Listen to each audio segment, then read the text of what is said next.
राजस्थान की राजनीति में आज एक ऐसा फैसला आया है जिसने पंचायत से लेकर राजधानी जयपुर तक सियासी भूचाल ला दिया है।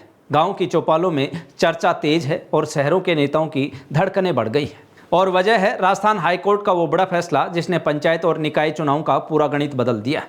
सबसे बड़ा सवाल, क्या राजस्थान में अब चुनावी खेल पूरी तरह बदलने वाला है? क्या ओबीसी आरक्षण की नई रिपोर्ट सैकड़ों नेताओं की राजनीति उलट देगी? और क्या भजनलाल सरकार को इस फैसले से सबसे बड़ी राहत मिल गई है? दरअसल राजस्थान में लंबे समय से पंचायत और निकाय चुनाव अटके हुए थे। कानूनी दावपेच, आरक्षण विवाद, परिसीमन और ओबीसी सीटों के फॉर्मूले पर पूरा मामला फंसा हुआ था। पहले अदालत ने साफ कहा था कि 15 अप्रैल 2026 तक हर हाल में चुनाव करवाओ, लेकिन सरकार तय सीमा पर तैयारी पूरी नहीं कर पाई और फिर भजनलाल सरकार हाईकोर्ट पहुंच गई। सरकार ने कहा अभी ओबीसी आरक्षण का एम्पिरिकल डेटा पूरा नहीं हुआ है, वार्डों का परिसीमन बाकी है, अगर जल्दबाजी में चुनाव करवाए गए तो विसंगतियां पैदा हो सकती हैं। और अब राजस्थान हाईकोर्ट की कार्यवाहक मुख्य न्यायाधीश संजीव प्रकाश शर्मा की खंडपीठ ने सरकार को बड़ी राहत दे दी है।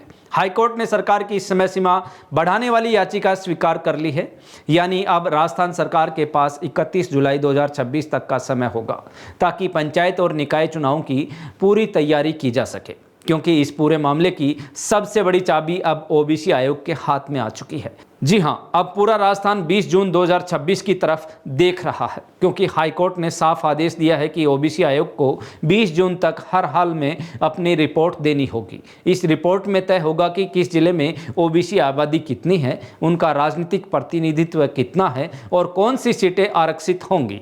यानी अब असली चुनावी खेल इस रिपोर्ट से शुरू होगा, यानी रिपीट। और यही वजह है कि राजस्थान की राजनीति में बेचैनी बढ़ गई है। अब जरा समझिए ये मामला इतना बड़ा क्यों है। राजस्थान में पंचायत और निकाय चुनाव सिर्फ छोटे चुनाव नहीं माने जाते, यहीं से निकलते हैं भविष्य के विधायक, भविष्य के सांसद और बड़े क्षेत्रीय नेता। यानी ये चुनाव जमीनी राजनीति की असली प्रयोगशाला होते हैं। और अब अगर सीटों का आरक्षण बदलेगा तो पूरा राजनीतिक समीकरण बदल सकता है। सबसे ज़्यादा असर पड़ेगा उन नेताओं पर जो पिछले 6 महीनों से गांव-गांव में घूम रहे थे, चाय की थड़ियों पर बैठकें कर रहे थे, जनसंपर्क अभियान और लाखों रुपए खर्च कर चुके हैं। लेकिन अब उन्हें कम से कम 2.5 महीने और इंतजार करना होगा, क्योंकि सीट ही बदल सकती है। यानी जो सीट आज सामान्य है वो कल ओबीसी या महिला आरक्षित हो सकती है। और यही वजह है कि अब दावेदारों की धड़कनें बढ़ गई हैं। लेकिन सबसे बड़ी राहत किसे मिली? भजनलाल सरकार को, क्योंकि राजनीतिक जानकार मानते हैं कि सरकार नहीं चाहती थी कि बिना मुकम्मल ओबीसी सर्वे के चुनाव हों।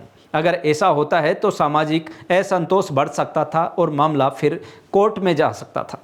यानी सरकार अब ट्रिपल टेस्ट के नियमों के हिसाब से पूरी तैयारी करना चाहती है। और यही वजह है कि हाईकोर्ट का ये फैसला भजनलाल सरकार के लिए किसी राजनीतिक ऑक्सीजन से कम नहीं माना जा रहा। अब जरा चुनावी गणित समझिए। प्रदेश भर में ग्राम पंचायतों का पुनर्गठन, वार्डों का परिसीमन, लॉटरी सिस्टम और आरक्षण रोटेशन, इन सब पर फिर से काम होगा।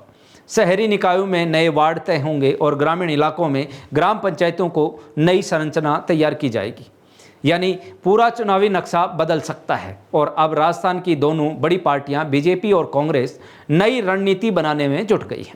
बीजेपी को समय मिल गया है आंतरिक कलह शांत करने का और मजबूत उम्मीदवार खोजने का।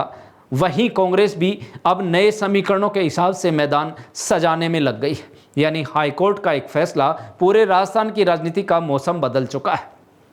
लेकिन सबसे बड़ा सवाल, क्या ओबीसी आयोग की रिपोर्ट राजस्थान की सोशल इंजीनियरिंग पूरी तरह बदल देगी?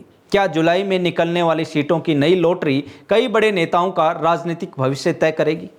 और क्या मानसून के साथ राजस्थान में चुनावी तूफान भी आने वाला है?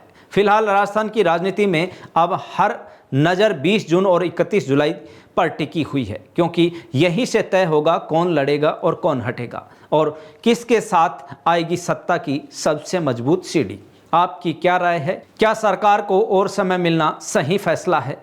क्या चुनाव तुरंत होने चाहिए थे? कमेंट करके जरूर बताइए। वीडियो पसंद आया हो तो लाइक और शेयर कीजिए और ऐसी ही बड़ी राजनीतिक ग्राउंड रिपोर्ट्स और एनालिसिस के लिए चैनल को सब्सक्राइब करना बिल्कुल मत भूलिए। धन्यवाद।